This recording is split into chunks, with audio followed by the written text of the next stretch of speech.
y ese mismo 29 de mayo confluyeron al centro de la ciudad todas las fábricas, todos los estudiantes, para realizar una multitudinaria concentración de protesta. Pero la represión que se había ensañado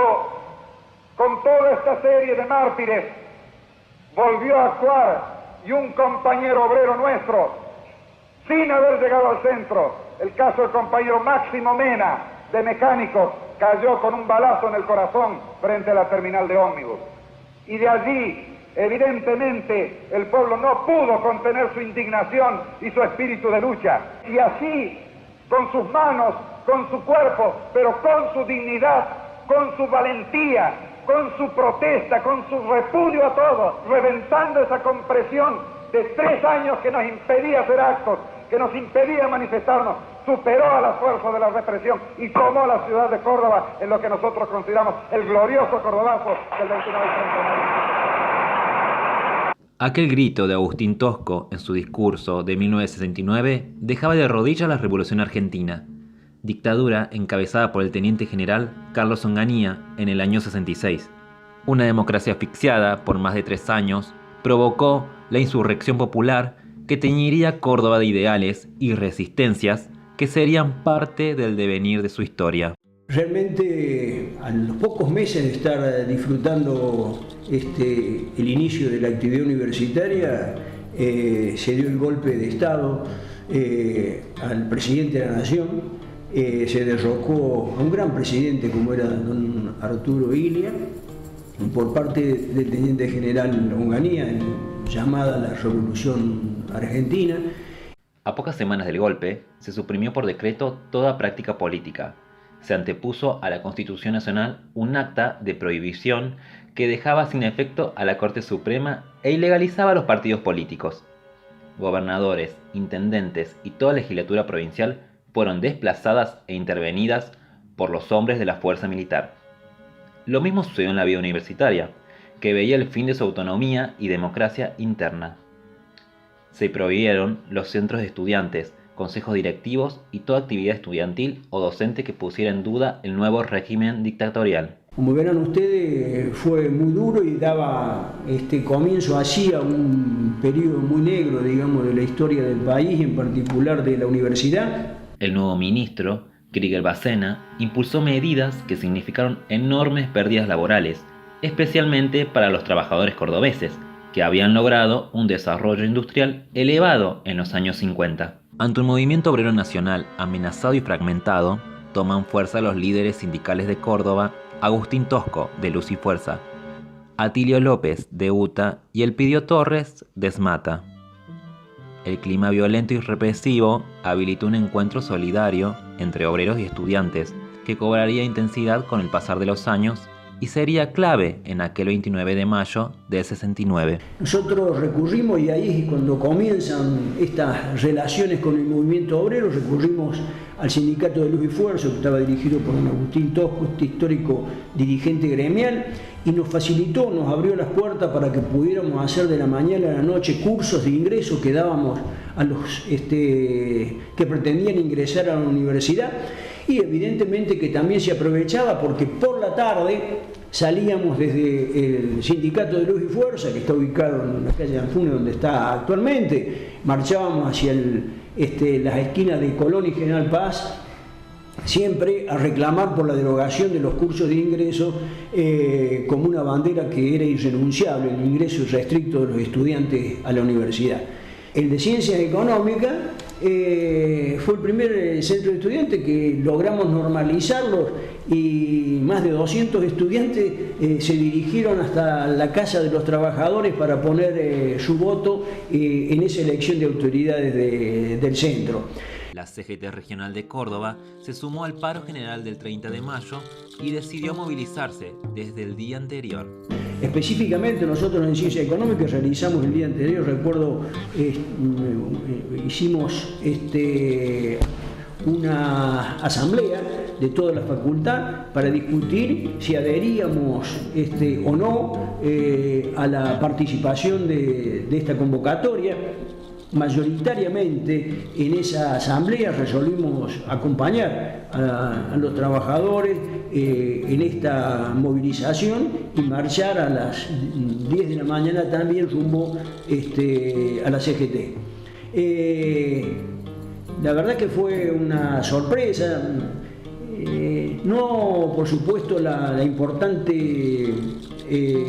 adhesión con que se contó, pero lo que sí fue la represión fuerte que hubo a las distintas columnas que iban tratando de llegar a la concentración del centro de la ciudad. Generó mucha bronca, inclusive cuando llegó la noticia de la muerte de un trabajador, justamente de Les Mata, y yo pienso que eso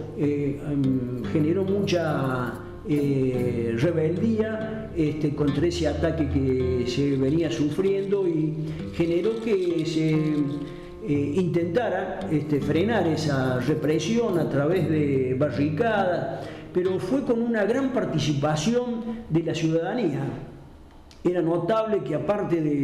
de quienes eran trabajadores o eran estudiantes, se veía el apoyo desde los distintos balcones. Recuerdo que llamaba realmente la atención cómo la gente tiraba elementos para que se sumaran a las barricadas, pero eran aplausos, eran realmente digamos, demostraciones de adhesión a esas medidas, digamos así, de impedir que se continuara reprimiendo, y eso continuó por muchas horas y uno caminaba por las calles y veía de que realmente el centro estaba tomado por la gente, porque si bien hubo enfrentamientos con la policía, llegó un momento que la policía se fue retirando. Yo creo que se concentraron ellos en lo que era en ese momento la central de policía, que es el cabildo de la ciudad. Hubo focos de resistencia cerca del Hospital Clínica, por ejemplo, fue uno de ellos, donde por la gran cantidad de estudiantes que vivían en la zona, se mantenían todavía, como así también en otros barrios, grupos que seguían planteando y expresando su bronca contra la represión por un lado, pero contra el régimen que quitaba derechos, que quitaba libertades que teníamos dentro del país. Salíamos desde la facultad, la cantidad de gente que salía se ponía como garantía, digamos, del cuidado de los compañeros que participaban, que a determinada hora del día tenían que pasar por un lugar determinado para decir que estaban bien, porque si no aparecía alguien de los que tenía que aparecer, porque se pensaba que evidentemente podía haber sido detenido y para tomar medidas que pudieran colaborar con la puesta en libertad. El ejército desembocó por la tarde en las calles de la ciudad para apagar el fuego ardiente que marcó para siempre a los cordobeses. Aquel día histórico de rebeldía y resistencia dejaría en jaque la revolución argentina del teniente general Onganía y terminaría con su destitución al año siguiente. Una de las cosas que recuerdo es el entusiasmo de la gente, digamos, cómo se sentía entusiasmado,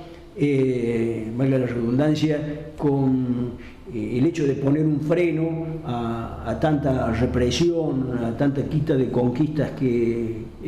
había en particular en Córdoba. Una de las cosas importantes que yo rescato es siempre el valor que tiene la democracia y la importancia de que todos los esfuerzos que se puedan hacer son pocos para defender la vida democrática, defender nuestra Constitución Nacional. Pienso que los que nos ha tocado vivir etapas de dictadura lo reivindicamos. En especial yo quiero decirles que lo reivindico. Me tocó justamente pasar esa etapa de la universidad con la dictadura de Onganía, pero también después me tocó sufrir el golpe de Estado que se dio en el año 76, ¿no? Y bueno, la pérdida de la vigencia de las garantías constitucionales evidentemente causan mucho daño, uno por la pérdida de tantas vidas, que realmente con la vigencia de las leyes y a través de la organización de los partidos políticos Me parece que tenemos que cada vez mejorando el funcionamiento de esto, con mayor participación. Me parece que son la vía que tenemos que rescatar para encontrar los problemas que tiene nuestro país. Yo lo que sí quiero decirles que la participación en la actividad política era mucho más intensa allá por la época del cordobazo, de la que fue pasando con el tiempo. Era muy común la realización de asambleas, pero asambleas de toda una unidad académica de estudiantes que se realizaban una vez por semana con total seguridad y con mucha participación de estudiantes. No es que realmente era raro en aquel momento, fíjese, yo creo que era raro el estudiante que no se involucraba en política en esa época. Yo pienso que hay menos participación en la actividad política y eso me parece que ojalá que se revierta, porque me parece, y en especial los jóvenes, es muy importante que vuelvan a pensar que es en la participación y en la actividad política donde vamos a encontrar los mejores caminos para que nuestro pueblo pueda tener un nivel de vida acorde con lo que creo que todos esperamos, muy superior al que hoy tenemos.